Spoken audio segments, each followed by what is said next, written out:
Murray, un pequeño detalle. Sí. Cuando deba salir, ¿puedes presentarme como Guasón? Cada vez que despierto, creo que voy a despertar de nuevo en la jungla. Ahí estaba yo, Alex, y mis tres Droogs, que eran Pete, Georgie y Dim. Seguridad subconsciente. ¿Estás hablando de sueños? Yo soy inevitable. Bienvenidos a De Película, el espacio de Caracol Radio dedicado al séptimo arte. Dirige y conduce Mario Alcalá.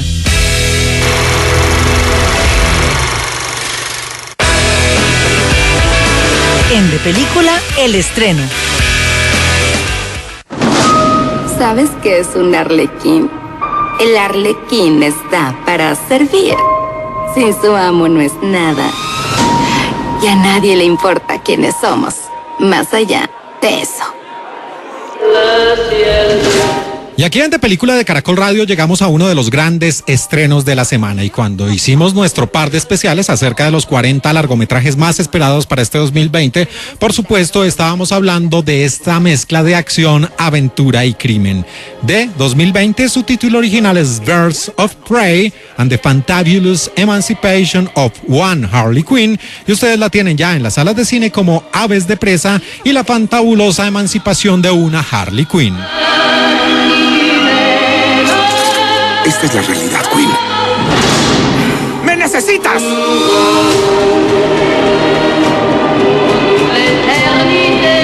Ahora nos persigue a todos. Y este film de DC Comics, en asocio con Warner Bros., tiene en la dirección a una mujer. Ella es también guionista y productora sino-estadounidense. En su filmografía aparecen películas como Death Pigs del año 2018 y también According to My Mother del año 2016. Les hablo de Cathy Yan, nacida en la China y que llega pues pisando fuerte con una producción que habla de la emancipación femenina y con un personaje que en realidad es un spin-off de una película del año 2016, Suicide Squad. Y para esta producción, Cathy Yan pues tiene un reparto de actrices talentosas y muy, muy hermosas. Una de ellas, australiana. Esta preciosa mujer tiene 1,68 m de estatura, nació un 2 de julio de 1990 en Queensland. La señora Margot Robbie, que la recordamos por ese excelso papel que hizo en la película Yo, Tonya del año 2017, un biopic inspirado en la vida real de una patinadora artística. Sin lugar a dudas, el papel que deslumbró a hombres y mujeres por igual fue el que interpretó como Naomi en la película del año 2013, El Lobo de Wall Street, donde era Naomi y donde el señor Jordan Belfort, interpretado por Leonardo DiCaprio, pues cedía a los encantos, y sobre todo cuando esta mujer tiene la escena ahí en el cuarto de los niños, en fin. Y fue la famosa Jess de la película Focus del año 2015 al lado del señor Will Smith. Y ahora pues esta mujer, Margot Robbie, está acompañada por otra mujer que aquí en De Película de Caracol Radio la adoramos, la idolatramos, la queremos. Se trata de Mary Elizabeth Winstead, nacida un 28 de noviembre de 1984 en North Carolina, en los Estados Unidos de América. Fue la famosa Ramona Flowers en Scott Pilgrim vs. The World. También estuvo como la hija del señor John McClane en la cinta Duro de Matar 4.0 en el año 2007, y también fue Michelle en la buena producción de suspenso Calle Cloverfield en el año 2016. Y ahora viene como Elena Bertinelli. Y aparece una mujer también absolutamente fascinante, mide 1,68 m de estatura, al igual que Margot Robbie. Se llama Journey Smollett Bell. Nació un 1 de octubre de 1986 en la Gran Manzana en Nueva York. La vimos en El Gran Debate, en la producción del año 2007, al lado de Denzel Washington, eso en 2007, y también estuvo en la serie de televisión Underground en las temporadas de 2016 y 2017. Y complementan el reparto aquí el gran villano de turno, el señor Ewan McGregor, el famoso Renton de la maravillosa Trainspotting, el famoso Christian del Moulin Rouge de Baz Luhrmann en el año 2001, y que también estuvo como Obi-Wan Kenobi en el episodio 1 en 1999. Pues Ewan McGregor nació un 31 de marzo de 1971 en Escocia, y además de la actuación es un gran aficionado a las motocicletas de alto cilindraje. Aparece en el reparto hablando de aves de presa, Ella J. Basco, una mujer que aquí va a tener un papel importante, Cassandra Cain, que va a ser como ese motor que va a mover varios de los acontecimientos de esta historia. A ella la vimos en Happy Land en el año 2014 y también en Grey's Anatomy en la temporada del año 2013. Otro de los villanos es un actor neoyorquino nacido un 11 de agosto de 1974 en Nueva York, el señor Chris Messina. Ustedes lo pueden recordar por ser Tom en la película Away We Go, esa producción del año 2009, también como Malinov en Argo, la cinta de Ben Affleck del año 2012, y como Harry en Robbie Sparks del año 2012, y como el detective Bowden, sí, ese que investigaba la presencia del diablo en un elevador en La trampa del mal en el año 2010. Y finalmente Rosy Pérez, una actriz muy reconocida en la escena latina en la Unión Americana. Ella nació en Brooklyn, Nueva York, un 6 de septiembre de 1964.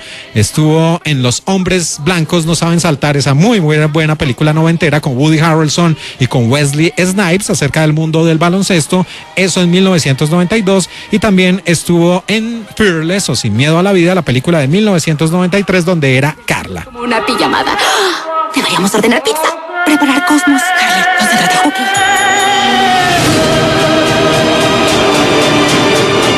Deberían tenerme miedo a mí. Bueno, y al tratarse de un spin-off de una película que surge de otra, viajamos en el tiempo a través de los sonidos y recordamos cuál fue esa nefasta producción. Harley Quinn. Cómplice en la muerte de Robin. Todo un comodín. Antes de perder toda la cordura, era conocida como la doctora Harleen Quinzel, psiquiatra en el manicomio Arkham.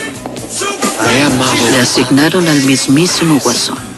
Doctora Quinzel, vivo por estos momentos con usted. ¿Qué me trajo?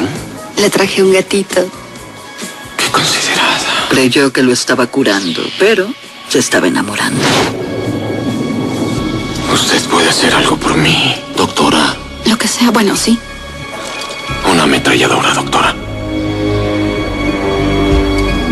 Y este adefesio de 2016 es Suicide Squad, en su español latino, una cinta del año 2016 dirigida por David Ayer y que tenía la presencia del peor Joker de la historia, el señor Jared Leto, que sin importar que sea un gran actor y que se ganó el Oscar y todo esto, y además que es músico, pues como el Joker sí fue un completo fiasco. Y ahí estaban Deadshot, interpretado por Will Smith, también Viola Davis, que es la mujer que escuchamos de fondo, Amanda Waller, que es la que decide reunir a estos villanos con ganas de redimirse, con ganas de volverse héroes, y donde estaba una de las mujeres más hermosas de las pasarelas y del cine, Cara Delevingne. Y esta historia pues era ese intento cuando DC Comics estaba en el oscurantismo, y no precisamente por sus historia, sino por su modelo de negocio, el modo en el cual conducían sus películas para llevarlas al fracaso. Esto lo hicieron de la noche a la mañana. Este Suicide Squad, este escuadrón suicida, creyeron que iban a copiar el modelo de Marvel, creyeron que simplemente iban a tomar unos personajes, los iban a reunir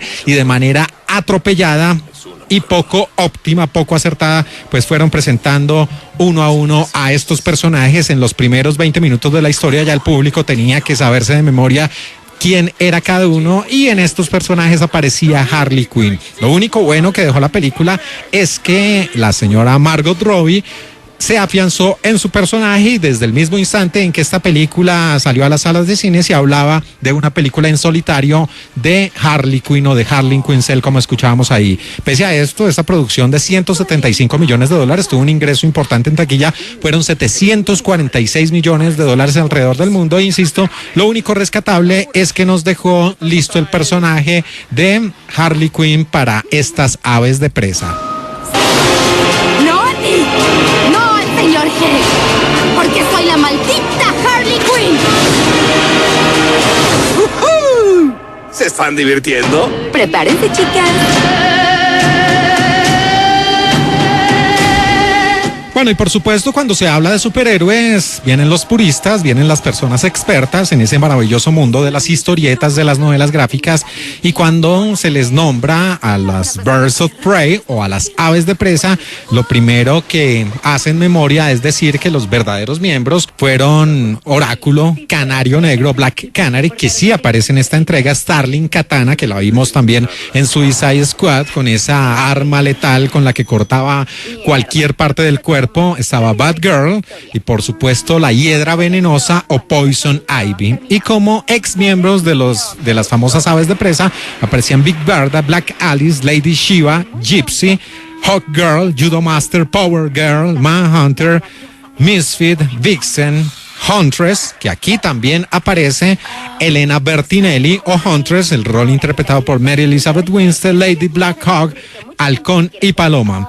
Y si ustedes se ponen a ver la lista y ver cualquier referencia, pues por ningún lado aparece Harley Quinzel dentro de las aves de presa, y ese es un debate que de una vez se originó cuando se dio a conocer la película, y por supuesto cayeron las voces expertas de los geeks, de las personas involucradas en el mundo de los cómics, para decir que cómo era posible que le llamaran las aves de presa a esta película si no era uno de los personajes originales, o por lo menos uno de los relevantes, Harley Quinn o Harley Quinzel dentro de las aves de presa, y si estaban Black Canary y si estaba Huntress, que sí aparecen en esta película, pero que la que llevara la batuta por fama, por todo lo que hizo en Suicide Squad y por la figura que representa a Margot Robbie, fuera precisamente ella quien condujera esta película. Bueno, ese debate quedará para la posteridad o se seguirá dando mientras esta película esté en las salas de cine. Por lo pronto, pues hablamos de lo que va esta historia. Y aquí encontramos a una Harley Quinn que sostuvo una relación sentimental con el Joker, y cuando hablo en pasado es porque precisamente está en un estado de tusa, está pasando por los momentos de el rompimiento, su corazón no anda muy bien, se la pasa pues golpeándose contra el resto de personas o comiendo alimentos en grandes cantidades o maldiciendo de su vida. Y allí en ese instante, cuando están las cosas un poco turbias, aparece en el escenario otro de los personajes que sí hace parte de las aves de presa originales, Black Canary o Dina Lance, el rol a cargo de Jurnette Smollett Bell, una mujer que trabaja en un local, en un negocio, en un restaurante bar, donde interpreta unas canciones muy sensuales y donde empieza a dar visos de su poder en la voz. Pues esta mujer también se va a ver involucrada en el hilo argumental de esta historia, y aparece el otro personaje, Elena Bertinelli o The Huntress, el rol a cargo de Mary Elizabeth Winstead, una mujer que nos hace recordar al personaje de Lucy Liu en Kill Bill, porque tiene un pasado traumático junto con su familia y creció para convertirse, al igual que también la novia, en una mujer llena de venganza y que no tiene ningún tipo de cuidado a la hora de destrozar a sus enemigos. Y aquí todo empieza a moverse en el momento en que el villano de turno, el rol a cargo del señor Ewan McGregor, Roman Sionis, más conocido como Black Max o la Máscara Negra, este hombre esté tras un importante diamante. Ese diamante contiene las claves para llegar a la fortuna de los Bertinelli y con esto hacerse al control de Ciudad Gótica. Pero en su camino se van a atravesar, por supuesto, estas nacientes aves de presa lideradas por Harley Quinn, que está tratando de salvar su cabeza porque al conocerse en Gotham City, en Ciudad Gótica, que ella no es más la novia del Joker, pues por supuesto todos sus enemigos van a querer cobrar venganza, ya no van a tener miedo, ya van a querer ir a eliminarla, a liquidarla, y allí aparecerá esta mujer formando ese escuadrón, esas aves de presa. Por diferentes motivos todas terminarán reunidas y aparecerá Cassandra Cain, el rol a cargo de la Jay Basco, que va a ser una niña ladrona, pero que estará involucrada precisamente en la historia porque por andar de manisuelta pues terminará con ese diamante, pero también terminará metida en esta guerra que se declaran tanto Harley Quinn como sus aves de presa frente a todos los malhechores, a los secuaces de Roman Sionis o Black Max. Mierda, lo conté todo mal. Rápida lección de historia. Todo comenzó cuando el Guasón y yo terminamos. Fue decisión de los dos. Y muy pronto estaba de vuelta, lista para aceptar a la diosa feroz que llevo dentro. Bueno, y con Aves de Presa, o la historia de la fantabulosa emancipación de una Harley Quinn, tenemos una película que aquí, sí, lo dije varias veces en De Película de Caracol Radio, no le tenía ni 5 de fe porque sus trailers no mostraban algo realmente que involucrara a la audiencia, y pues era el tipo de películas que más bien apostaba a un personaje y no a construir una historia o a construir una franquicia que pudiera dar más películas. Pero finalmente el resultado gratamente sorprende porque es una producción que utiliza muchos elementos, es una cinta psicodélica llena de colores, llena de situaciones, el guión no es lineal, lo cual lo hace muy atractivo porque esta película empieza de manera muy acertada por parte de la directora Cathy Yan y del guión de Christina Hodson a jugar con los flashbacks, con los flash forward, a contar bien las historias de los personajes, lo que no hizo Suicide Squad en su tiempo, lo que hizo de manera precipitada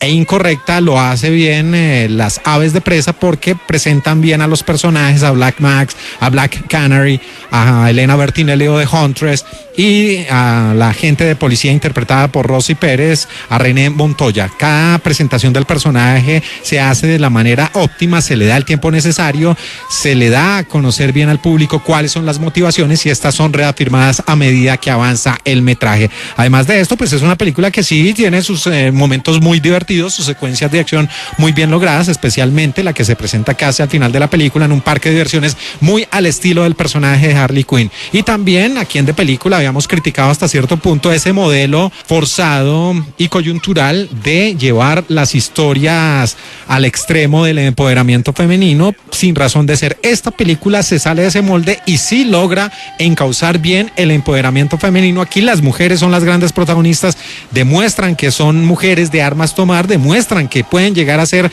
las grandes heroínas, bueno, aquí villanas redimidas, pero insisto, ese empoderamiento femenino aquí sí funciona de maravilla de principio a fin y las mujeres son las que mandan la parada en esta producción. Así que una película que más allá de lo que se presentaba en un principio como algo que no iba para ningún lado, pues sí llegó a algún lado, a un muy buen lado, a un lado divertido, a un lado entretenido, a una buena presentación de los personajes, a una película psicodélica bien contada, con un guión interesante, con unos giros de tuerca bien logrados y con los personajes como los esperábamos. Puede que se le haya dado más importancia a Harley Quinn, pero Black Canary y Elena Bertinelli Huntress pues hacen bien su intervención, estaban llamadas a ser las secundarias y la principal iba a ser Harley Quinn y esto se ha cumplido, aunque se le hubiera podido dar más juego a las otras dos. Así que insisto, una película agradable, divertida de ver, que no es lo que se esperaba gratamente, sino que por el contrario sorprende, divierte, involucra, se pasa rápido,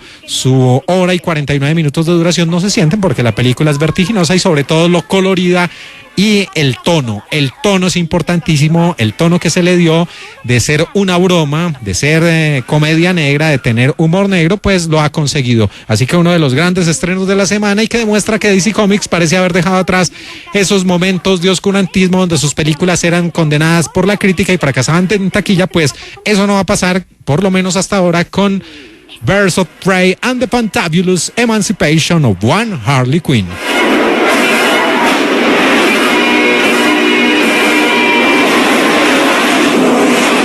Psicológicamente hablando, la venganza rara vez nos da la catarsis que queremos. Sí. ¿Estamos listas?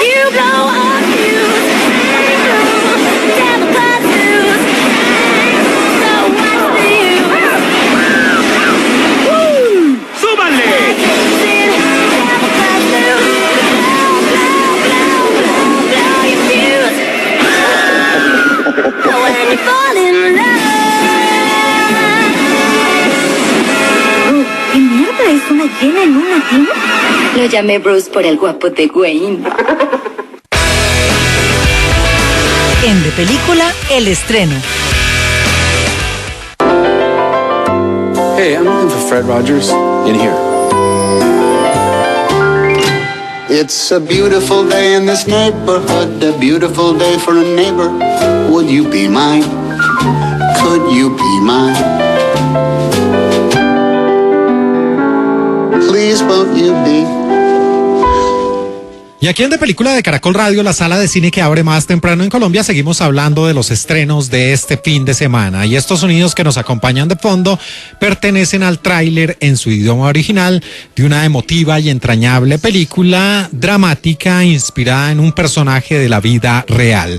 Del año 2019, su título original es A Beautiful Day in the Neighborhood y ustedes la tienen ya en las salas de cine como Un Buen Día en el Vecindario. Do you consider yourself a hero?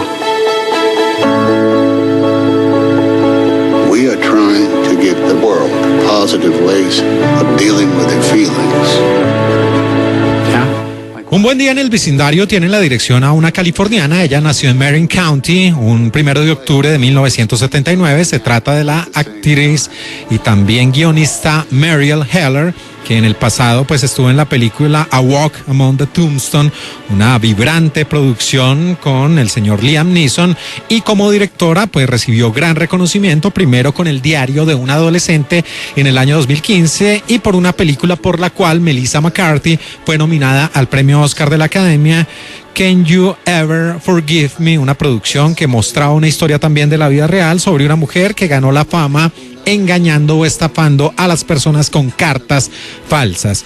Pues a raíz de ese reconocimiento, esta mujer fue designada para realizar el biopic o la biografía cinematográfica de una de las figuras más importantes en la cultura, la televisión y la educación en la Unión Americana, el gran Fred Rogers. Y para darle vida a este personaje se cuenta con una verdadera estrella, 2 veces ganador del Oscar de la Academia, el señor Tom Hanks, que nació un 9 de julio de 1956 en Concord, California, en los Estados Unidos. Él ganó el Oscar por Forrest Gump y también por el señor Andy Beckett en la película Las calles de Filadelfia, con esa maravillosa banda sonora interpretada por el jefe Bruce Springsteen.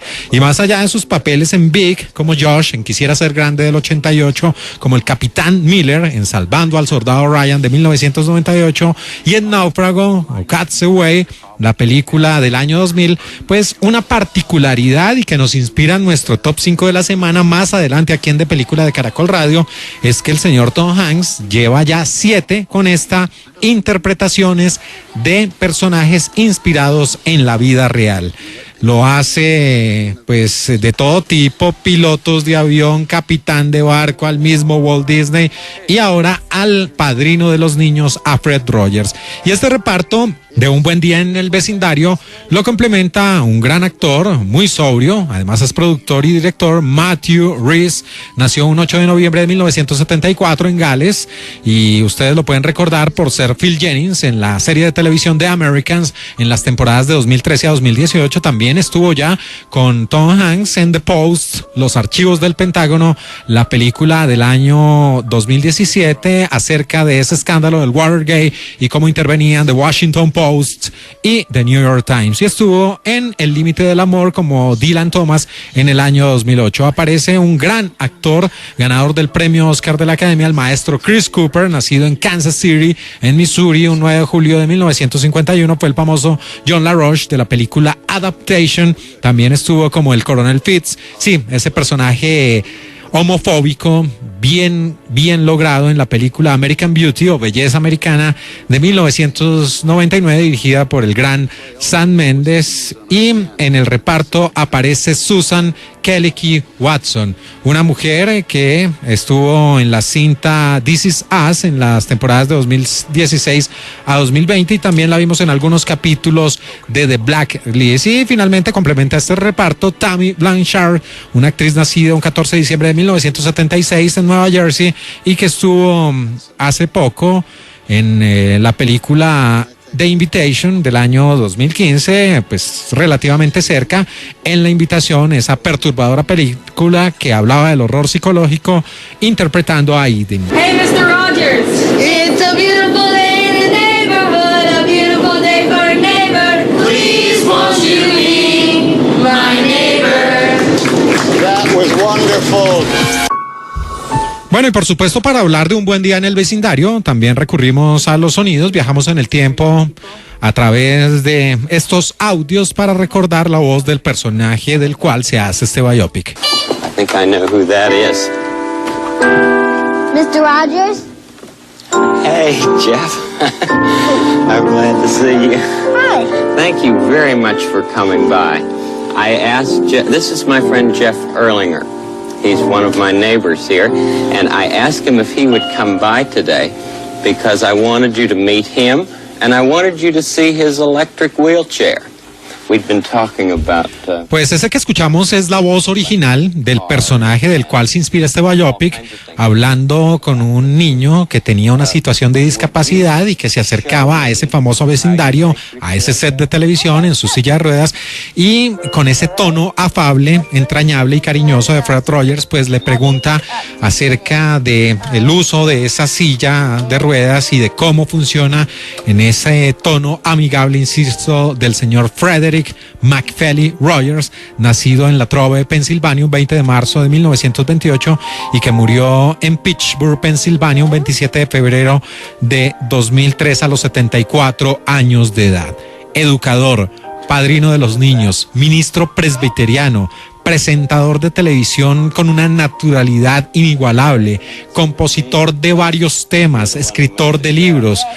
Y su gran logro, su gran carta de presentación fue haber sido el creador y presentador del programa de televisión Mr. Rogers' Neighborhood, que estuvo al aire entre 1968 y 2001, cubriendo varias décadas. Incluso en algún punto de la historia, pues tuvo reunión con los presidentes de los Estados Unidos, incluyendo a George W. Bush, para conseguir fondos para que PBS, la cadena de televisión, una de los donde se presentó el programa, pues entendiera que su espacio era de difusión pública y que no merecía los recortes de presupuesto porque estaba encaminada a la educación social y a hablarle a los niños de los verdaderos temas, de los temas coyunturales. Y ahí radicaba el gran éxito del señor Fred Rogers, porque él era del tipo de personas que se mostraba tal cual era, que no tenía medias tintas, que era un ser completamente transparente, y con base en esa transparencia y en su credibilidad,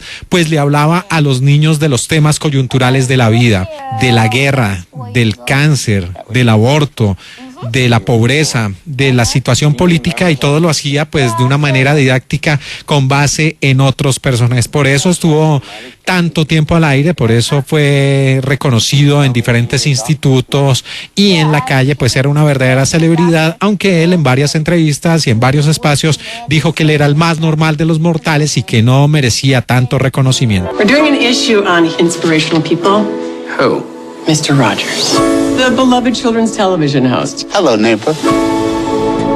Mr. Rogers, I'm here to interview you. It is. Bueno, y una de las cosas interesantes que hace Mariel Heller con el guión de Mika Fitzgerald Blue y Noah Hapster para llevar a cabo esta película Beautiful Day in the Neighborhood, o como se presenta en Colombia, Un buen día en el vecindario, es que podría haber sido un aburridor biopic que simplemente reseñara a través de situaciones ya bien conocidas, ampliamente conocidas, de un hombre de televisión y un hombre público, pues cada uno de los escenarios que tuvo. Y afortunadamente se alejaron de ese modelo clásico del biopic, de ir contando uno a uno los hechos, y aquí lo que hacen es mezclar dos historias, tomar la ficción y la realidad y encauzarlas a través de la historia de Lloyd Vogel, el rol a cargo de Matthew Rhys, un hombre que trabaja para The Squire, está pasando por un momento bien difícil de su vida porque lleva una relación completamente desastrosa con su padre, con Jerry Vogel,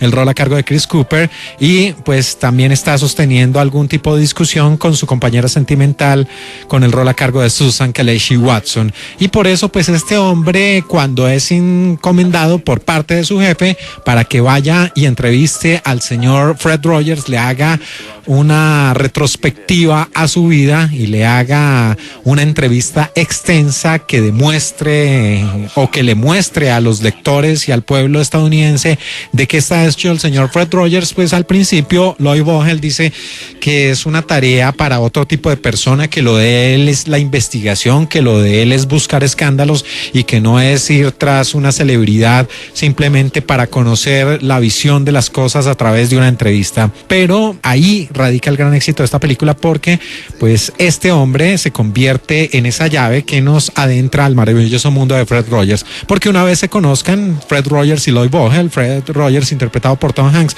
pues este hombre va a aprovechar esa cercanía de la entrevista y va a reparar la vida de un hombre quebrado. Y allí, entre los dos va a surgir una relación de amistad donde cada uno se va a mostrar tal cual es y donde prácticamente Lloyd Vogel va a recibir una sanación, sí, así tal cual lo oyen, una sanación por parte de la figura de Fred Rogers. I think the best thing we can do is to let people know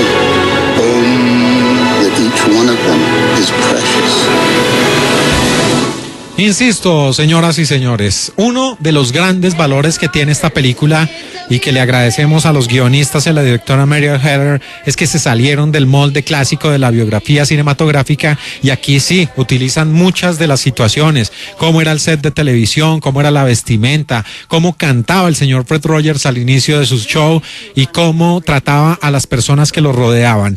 Eso está implícito en la película, pero aquí el real valor es que conocemos al personaje de Fred Rogers porque como público también asistimos a esa entrevista que le hace Lloyd Vogel y empezamos a conocer su historia, empezamos a ver que era una persona que no se creía el cuento de la fama, sino que simplemente disfrutaba lo que hacía, tenía claras sus metas de utilizar la educación como modelo, de llegarle a los niños y a los adolescentes de la Unión Americana y que su gran instrumento era la televisión para llegar a las grandes masas, pero no abusaba de eso, sino por el contrario seguía manteniendo un estilo que lo tuvo al aire durante varias décadas. Y esa historia, como en los primeros minutos empieza uno a ver que se hace la mezcla acertada de ficción y realidad, pues vemos al mismo Fred Rogers presentando la historia de Lloyd Vogel y cómo se van a conocer después y cómo él se va a involucrar en su familia y cómo va con base. Es que otra de las ventajas que tiene esta película es que no necesita copiar cosas de la vida real, sino simplemente pone al personaje de Fred Rogers, interpretado por Tom Hanks, en situaciones particulares de la vida. Cómo se comporta en la calle, cómo se comporta en el metro, cómo responde ante una agresión, cómo responde ante una pregunta capciosa, y todo va hilando la personalidad del señor Fred Rogers para que finalmente la audiencia conozca parte de la vida de este maravilloso ser humano. Así que insisto, una película que abordó de la forma exacta, perfecta, la vida de un hombre como Fred Rogers y lo hizo a través de una mezcla impresionante de ficción y realidad y logra un muy buen resultado. Y por supuesto a esto se le suma el gran reparto, la presencia de ese gran personaje que interpreta Matthew Rhys y sobre todo como el señor Tom Hanks ya la tiene clara para sacar adelante personajes inspirados en la vida real, y este se suma a su ya ilustre y larga lista. Por eso viene esa nominación al Oscar, que infortunadamente pues parece no llegarle este año a él, no como principal sino como secundario, pero seguramente el gran ganador va a ser el señor Brad Pitt. Así que, pero bueno, Tom Hanks no tiene problema con eso porque ya se ganó 2 y en categoría principal. Así que una película muy, muy, muy recomendada para toda la familia, para los niños, para los adultos, para las personas que están pasando problemas con sus padres, para las personas que están pasando problemas con su matrimonio. Una película que deja un buen sabor de boca y un mensaje muy, muy hermoso. Se trata de A Beautiful Day in the Neighborhood, o Un Buen Día en el Vecindario. I just don't know if he's for real. Lloyd, please don't ruin my childhood. All these people line up to tell you their problems. That would be an incredible burden on you. Sometimes we have to ask for help, and that's okay. You love broken people like me. I don't think you were broken. You need to let people know that each one of them is precious. El top 5 de película. Hey, I'm looking for Fred Rogers. In here. It's a beautiful day in this neighborhood, a beautiful day for a neighbor. Would you be mine? Could you be mine? Please won't you be my neighbor? Y aquí en De Película de Caracol Radio, la sala de cine que abre más temprano en Colombia, llegamos a nuestra sección del Top 5 de la semana, un vistazo al pasado con base en el presente, y nuestro presente son estos sonidos que tenemos de fondo del tráiler en su idioma original, de una emotiva y entrañable mezcla de biografía con drama y que recrea la vida en la pantalla grande de El Padrino de los Niños.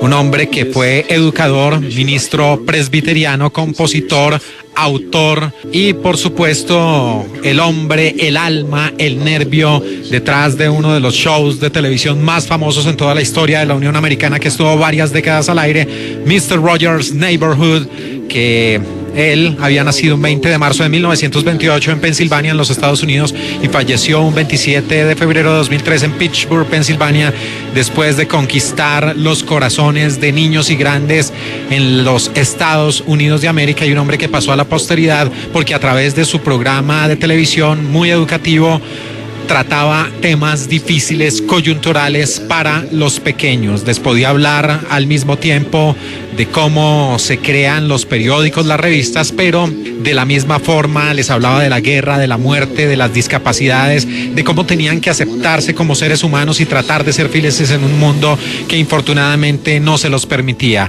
Pues Frederick Rogers está escenificado, ejemplificado en la pantalla grande a través de uno de los grandes actores de todos los tiempos, 2 veces ganador del Oscar de la Academia, el único que junto con Spencer Tracy consiguieron el Oscar a Mejor Actor Principal de manera consecutiva. Tom Hanks lo consiguió por Filadelfia y por Forrest Gump. Pues este actor de 1,83 m de estatura, nacido el 9 de julio de 1956 en Concord, California, en los Estados Unidos de América. Además es un reconocido productor, una celebridad en el cine de Hollywood, y además de esto pues tiene a su haber una lista ya importante, 7 películas en total donde ha retratado seres o personas de la vida real, como sucede con Fred Rogers.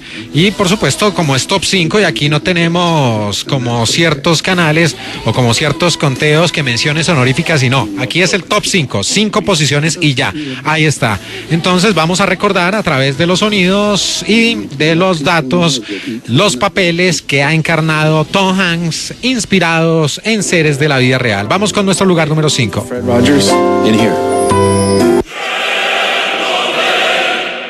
Número 5.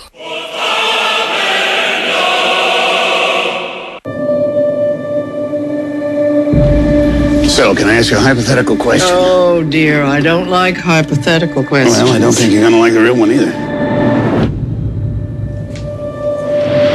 Do you have the papers? Not yet.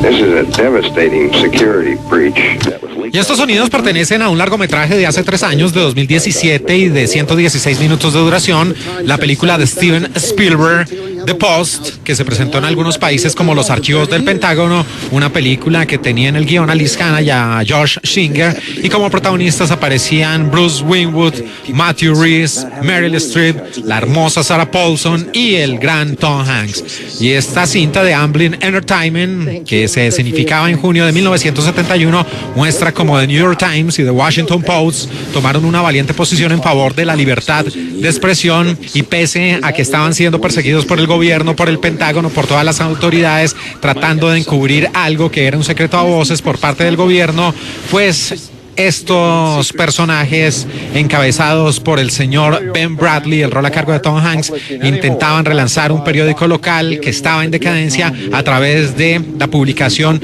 de unos documentos que se filtraron y que aparecieron en el New York Times y que después pasaron al Washington Post, y de ahí se hizo historia acerca del papel de la prensa, de cómo incluso se vieron al frente en las cortes para defender esa libertad de expresión, y cómo salieron avantes a través de la figura de un hombre que nació un 26 de agosto de 1921 en Boston, Massachusetts, en los Estados Unidos, y murió un 21 de octubre de 2014 en Washington, D.C., el señor Benjamin Crowninshield Bradlee, o Ben Bradlee, o Benjamin Bradlee, que fue periodista, editor estadounidense del Washington Post durante ese famoso escándalo de Watergate, y que quedó reflejado de manera impecable por el señor Tom Hanks en nuestro lugar número 5, la cinta de 2017 de Post, o Los Archivos del Pentágono.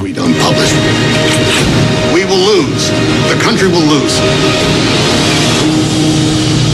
What are you going to do, Mrs. Graham?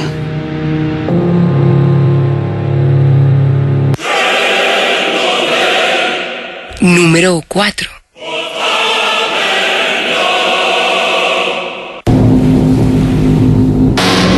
This is Mask, Alabama. We are an unarmed freighter. We have a potential piracy situation. Copy, Alabama. You should alert your crew. Get your fire hoses ready. Chances are it's just fishermen. They're not here to fish.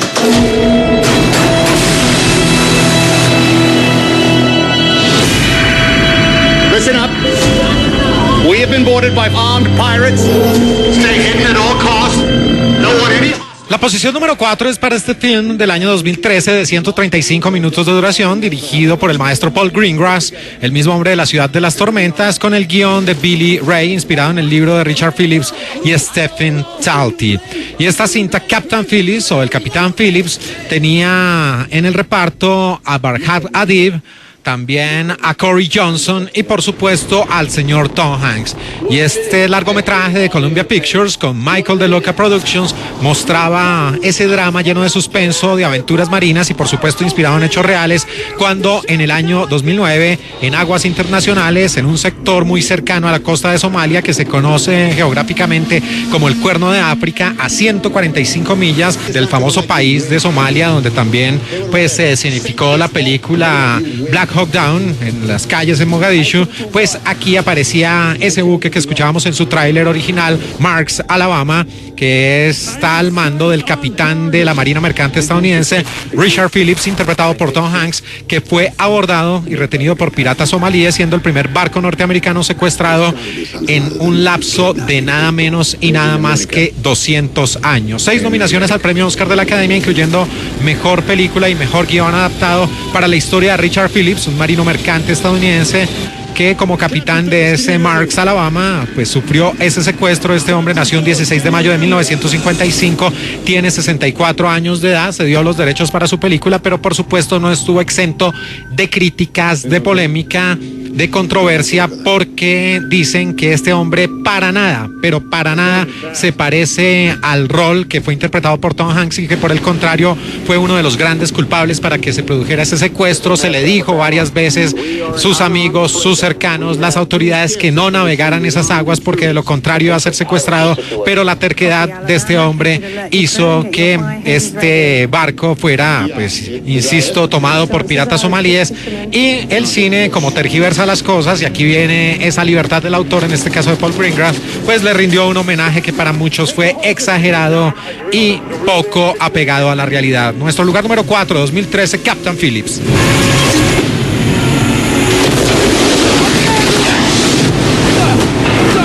Can't let him attach that ladder. 130 degrees. 130 degrees.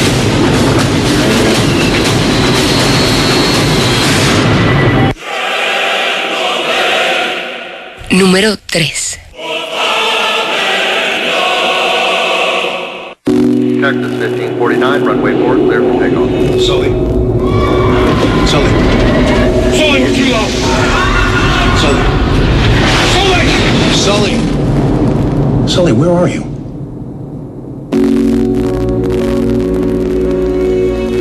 No one warned us.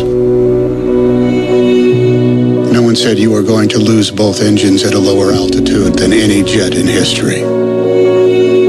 This was Y en el lugar número 3 de nuestro top 5 de la semana, aquí en De Película de Caracol Radio, sobre ese tipo de largometrajes donde Tom Hanks ha interpretado personajes de la vida real, personas de carne y hueso, plasmadas en la pantalla grande, a propósito del estreno en Colombia de la muy linda y emotiva película Un Buen Día en el Vecindario, donde el señor Tom Hanks le da vida al padrino de los niños, al gran Fred Rogers. Es para una vibrante producción del año 2016, titulada simplemente Sully, de 96 minutos de duración, dirigida por el maestro Clint Eastwood. Y esta producción tenía en el reparto a Aaron Eckhart, más conocido como Nick Naylor, de Thank You for Smoking, o también el Dos Caras, la hermosa, preciosa, inigualable, única Laura Linney, Anna Gunn, Sam Huntington y por supuesto Tom Hanks, que interpretaba a Chesley Sullenberger, un piloto aéreo de una aerolínea comercial que en el año 2009 se convirtió en un héroe nacional porque después de despegar su avión se averió, los motores de la aeronave y los destrozaron, perdió los dos al tiempo y pese a que todo indicaba que podía regresar al aeropuerto de origen, pues este hombre hizo un aterrizaje forzoso, un acuatizaje en pleno río Hudson en Nueva York con 155 pasajeros a bordo. Y esta película pues nos hace recordar recientemente también el caso de Richard Jewell, porque Chelsea Sullenberger, o Sully para sus amigos, nosotros sus amigos, pasó ese difícil trance de al principio ser considerado un héroe nacional, después tener que demostrar su inocencia, ser llevado a varios interrogatorios ante las autoridades aeronáuticas donde se realizaron varias pruebas a varios pilotos experimentados de diferentes aerolíneas para que en simuladores trataran de resolver la situación y todos fracasaron y el único que tuvo éxito y que lo hizo no en una simulación sino en la vida real, salvando la vida de todas estas personas, fue el famoso Chesley Burnett Sullenberger, el señor Sully, un piloto de aviación de líneas aéreas que nació el 23 de enero de 1951, tiene 69 años de edad, perteneció a la Fuerza Aérea de los Estados Unidos y finalmente cuando demostró toda su valía, pues se convirtió en una de las grandes figuras y en uno de los héroes de carne y hueso de la historia de los Estados Unidos de América. Nuestro lugar número 3 del año 2016, Sully. We can't make it. Okay, which runway would you like at Teterboro? I've delivered 1 million passengers over 40 years, but in the end, I'm going to be judged on 208 seconds. We're going to end up in the Hudson. Número 2.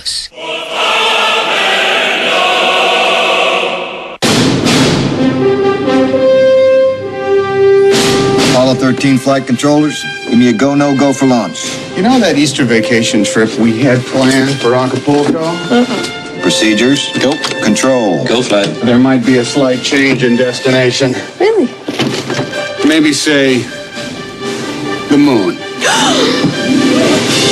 Booster. En la posición número 2 aparece esta cinta de 1995, su sonido del tráiler original de 140 minutos de duración, Apolo 13, dirigida por el gran Ron Howard con el guión de William Rowles y que tenía un reparto de verdaderas estrellas, Gary Sinise, Ed Harris, que aquí era ese gran hombre allá en tierra controlando las misiones espaciales, Bill Paxton, el ya fallecido actor que aquí era un astronauta en compañía de Kevin Bacon y por supuesto el señor Tom Hanks.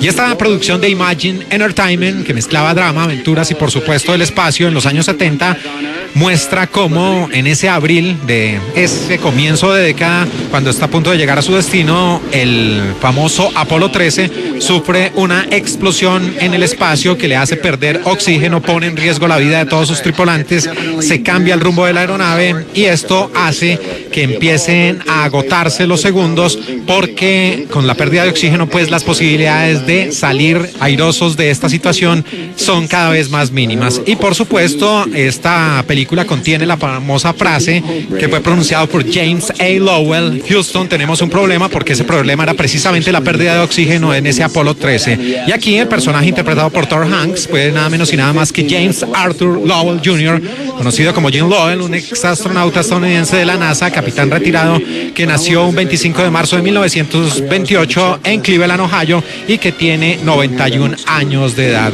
Una producción que recibió sendas nominaciones al Oscar de la Academia y que ganó premios a mejor sonido y mejor montaje.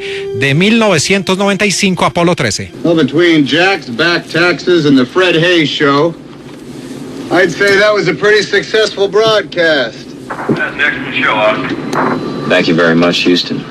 We got a couple of housekeeping procedures for you. We'd like you to roll right to 0. Número 1.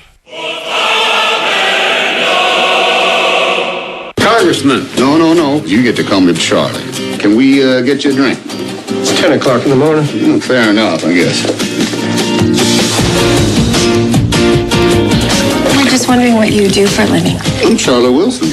I represent the Texas 2nd